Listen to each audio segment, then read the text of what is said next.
కాశీఖండము 19వ అధ్యాయం నిన్న చెప్పుకున్నాం. ఈ రోజు 20వ అధ్యాయం చెప్పుకుంటున్నాం. అంటే ఈ 20వ అధ్యాయంలో నిన్న మనం చెప్పుకున్నాము, ఒక దృఢమైనటువంటి 8 సంవత్సరాల పిల్లవాడు వాళ్ళ తల్లిగారికి పిన్ని గారైనటువంటి పినతల్లి చాలా పరాభవించగా ఆయన తపస్సు చేసుకోవాలి అని నిర్ణయించుకున్నాడు.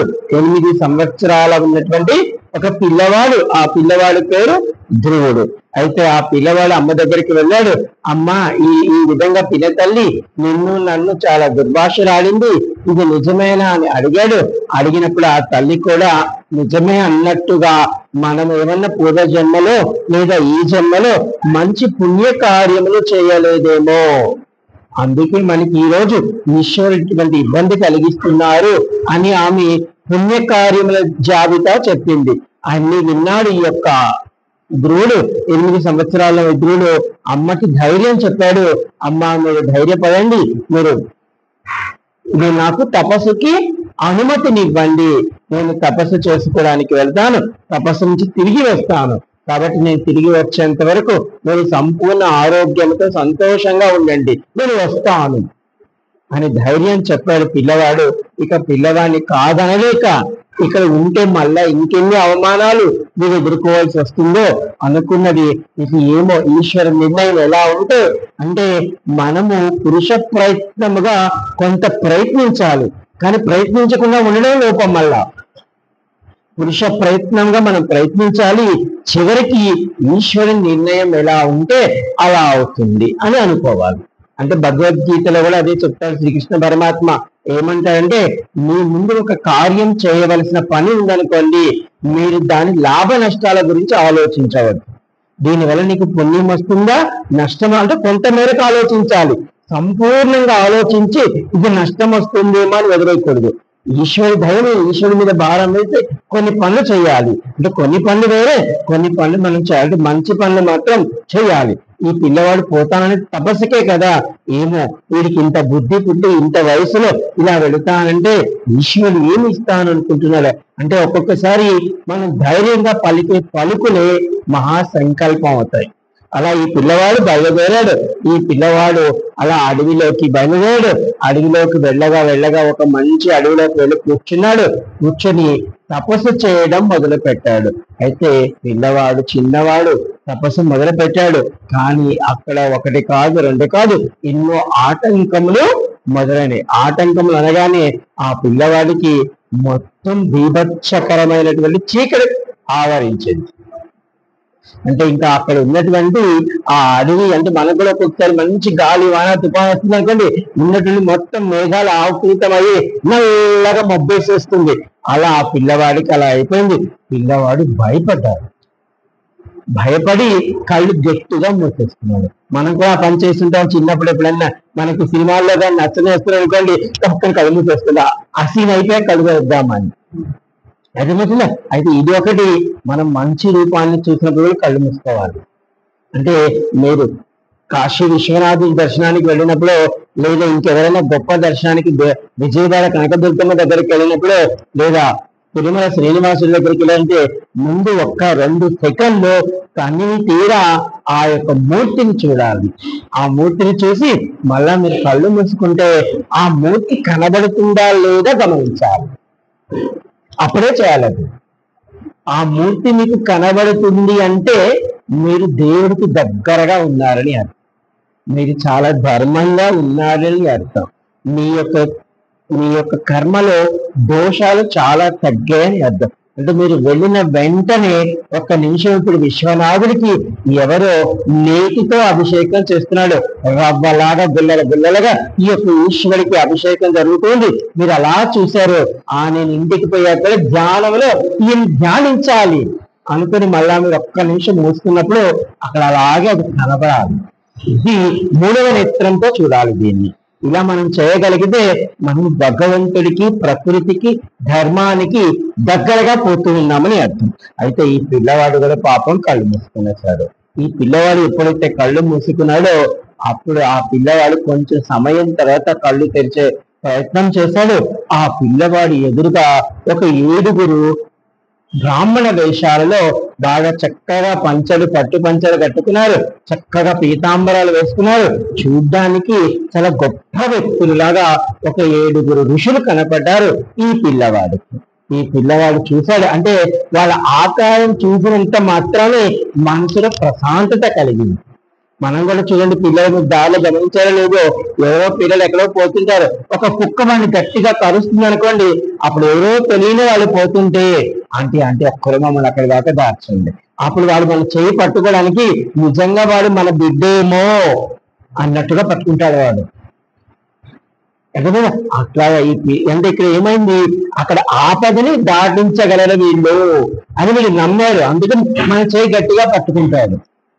అలాగే ఈ పిల్లవాడు కూడా వాళ్ళందరినీ చూడగానే వీళ్ళెవరో మంచి వాడులాగున్నారు, నేను భయపడ్డానని ఏదో నాకు మంచి విషయాలు చెప్పడానికి వచ్చారు అని వాళ్ళకి చాలా వినయంగా, క్షమించండి మీరెవరో నేను గుర్తుపట్టలేకున్నాను, మిమ్మల్ని చూస్తే మాత్రం చాలా గొప్పవాడిలా కనబడుతున్నారు అని చెప్పడం ఈ పిల్లవాడు వంతైంది. ఉన్నవాళ్ళు మేము సప్త ఋషులము, మనం నిన్నే చెప్పుకున్నాము, సప్త ఋషి లోకానికి వెళ్ళొచ్చాము. సప్త ఋషులు ఏం చేస్తారో మీకు పనులు చెప్పాను.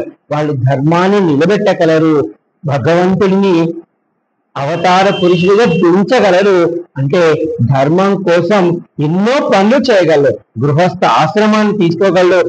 ఎవరు ధర్మాన్ని అంటే మీకు ఇంకొక రహస్యం చెప్తాను, ఒకవేళ మనం ధర్మంగా ఉన్నాము, మనం మంచి వాళ్ళం అనుకోండి, మనకి ఏదో ఒక పెద్ద కష్టం అలా కనబడుతూ ఉంటుంది.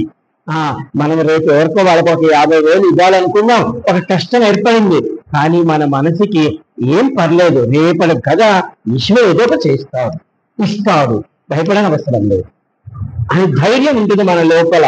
అంటే ఈ ధైర్యం మీకు ఎక్కడిది అంటే ఈ సప్త ఋషుల యొక్క అనుగ్రహం, భగవంతుని యొక్క అనుగ్రహం ఉంటేనే మనకి పెద్ద పెద్ద ఆపదలు ఉండవచ్చు.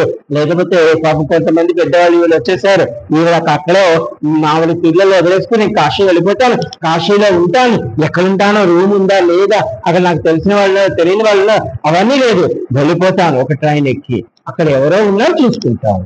ఈ ధైర్యం ఎక్కడిది అంటే మనలో ఉన్నటువంటి పుణ్యము నిన్ను ప్రేరణ చేస్తుంది. ఆ ప్రేరణ ఎవరు చేస్తున్నారంటే ఋషులు చేస్తున్నారు. ఎందుకంటే మనకి విశ్వామిత్రుడు ఈ యొక్క గాయత్రి మంత్రాన్ని చేసినప్పుడు మనకి గాయత్రి మంత్రంలో ఓం భూర్భువ స్వాహ తస్సర్ వితురవేణ్య భర్గో దేవస్య ధీమహి ప్రచోదయాత్ అంటే మనల్ని ప్రచోదనం చేస్తుంది. నీలో ఉన్నటువంటి ధర్మం, నీలో ఉన్న న్యాయం, నీలో ఉన్న జాలి, నీలో ఉన్న దయ, నీ పెద్దల ఆశీర్వాదము, నీ గురువుల ఆశీర్వాదము, నీ తల్లిదండ్రుల ఆశీర్వాదం, ఇవన్నీ అంటే అన్నీ ఒకసారి రావచ్చు, లేదా ఒక్కొక్క సందర్భంలో ఒక్కొక్కటి రావచ్చు. అవన్నీ చేసి మనం ఎంత దూరం వెళ్ళినా మనకి రక్షగా నిలబడతాడు. లేదు అక్కడ ఏదైనా ఇబ్బంది జరుగుతుందని కూడా మనకు ముందుగానే తెలిసిపోతుంటుంది. ఇప్పుడు వద్దులే అనకూడదు. కానీ నేను 20 సంవత్సరాలు పెద్ద పెద్ద వాళ్ళకి ట్యూషన్లు తీసుకునేవాడిని, కలెక్టర్ ఇంటికో మినిస్టర్ ఇంటికో ట్యూషన్లకు వెళ్ళేవాడిని. నేను నాకు అంతా రెడీ అయ్యేవాడిని, ఇప్పుడేమో పోబుద్ది అవ్వట్లేదు అని కూడా మెసేజ్ పెట్టేవాడిని, today I'm not coming tomorrow. ఒక స్టూడెంట్స్ ఏమో okay sir no problem take rest అంటారు. కానీ తల్లిదండ్రులకి చెప్పాలి కదా నేను, ఎందుకంటే గంటకి 1000-2000 ఇస్తారు వాళ్ళు. ఈ గంట నేను రాలేదంటే వాళ్ళ తల్లిదండ్రులకు నేను ఒక సమాధానం చెప్పాలి. నేను ఏం చెప్పాలా అనుకుంటాను. పొన్ని వర్షం పడుతుందా అనుకుంటాను. నేను అలా అనుకోవడమే కదా వర్షం పడుతుంటుంది. అంటే అబద్ధం చెప్పడానికి కూడా ప్రకృతి ఒప్పుకోదు. వీడు వర్షం పడుతుంది అన్నాడు కదా, 4 చినుకులు బండిద్దాం. అంటే ఏ విధంగా ధర్మరాజు అబద్ధం చెప్పాలనుకున్నప్పుడు అశ్వత్థామ ఏనుగు ఎలా చంపబడిందో, అలా నిజంగా మన ధర్మంగా ఉంటే పోయింది వీడు ఒక్కరోజే కదా, లేదు ట్రాఫిక్ జామ్ అని వాళ్ళే ఫోన్ చేస్తుంటారు, సరే ఆ లైన్ లో ట్రాఫిక్ జామ్ అలా ఉంది, మీరు ఈ రోజు వద్దులే రేపు రండి అని. అంటే నిజంగా మనం అనుకుంటే ఈశ్వరుడు అలా చేస్తాడు. అయితే ఈ దేవుడు ఈ సప్తఋషుల దర్శనం తర్వాత వాళ్ళ దివ్య అనుభూతిని పొందాడు. వాళ్ళు ఆయనకి తపస్సు ఎలా చేయాలో, ఎలా భగవంతుడిని పట్టుకోవాలో, ఎలా దృఢ సంకల్పం ఉండాలో, అంటే వచ్చేసాడు కానీ ఇవన్నీ తెలియదు కదా వాడికి. కానీ వాళ్ళ అమ్మ చేసిందా వాళ్ళ నాన్న చేసిందా అంటే తెలియదు. కాబట్టి ఈ సప్తఋషులు ఇవన్నీ చెప్పారు ఈ పిల్లవాడికి. చెప్పి ఏం చెప్తున్నారు, నాన్న ఇప్పుడు నువ్వు ఉన్నటువంటి ఈ అడవి కాదు, కొంత దూరం పోతే యమునా నది వద్ద మధువనం అనే వనం ఉంటుంది. ఆ వనము దగ్గరికి వెళ్ళి తపస్సు చేయండి. అంటే మనకు కూడా ఏంటంటే ఇప్పుడు కాశీలో మనకి ఎన్నో లింగాలు ఉన్నాయి. మీకు నేను చెప్తున్నాను, కాశీలో ఉన్న సమస్త దేవీ దేవత అని ఎందుకు చెప్తా అంటే మనకి ఎన్నో అంటే విశ్వనాథుడు అందరికీ అనుగ్రహం కాదు, ఒక ధనుసు రాశి వాళ్ళు ఎవరైతే ఉంటారో వాళ్ళకి మాత్రమే విశ్వనాథుడు మోక్షం ఇస్తాడు. ఇదేనా? అందుకే మీరు వెళుతూ ఉంటారు, నేను చాలాసార్లు చూశాను అక్కడ. అంటే ధనుసు రాశి ఉన్న వాళ్ళకి మాత్రం విశ్వనాథుడి లింగాన్ని పట్టుకుంటే త్వరగా మోక్షం వస్తుంది. మిగతా వాళ్ళందరికీ ఇక వేరే లింగాలు ఉన్నాయి కాశీలో, అవి పట్టుకోవాలి. అంటే అందరికీ హెడ్ ఆయనే, కానీ మనకి ఈ జన్మలో ఏ నక్షత్రం రాశిలో ఉన్నామో దాన్ని తొందరగా ఇస్తాడు వాడు. ఇప్పుడు నేను ఐఏఎస్ ఎగ్జామ్ రాసి నాకు వేరే పోస్ట్ కావాలంటే ఎలా వస్తుంది? అంటే టీచర్ పోస్ట్ రాసేసి నాకు పోలీస్ పోస్ట్ కావాలంటే ఎలా వస్తుంది? అలా మనం ఏది కావాలో అదే చేయాలంట.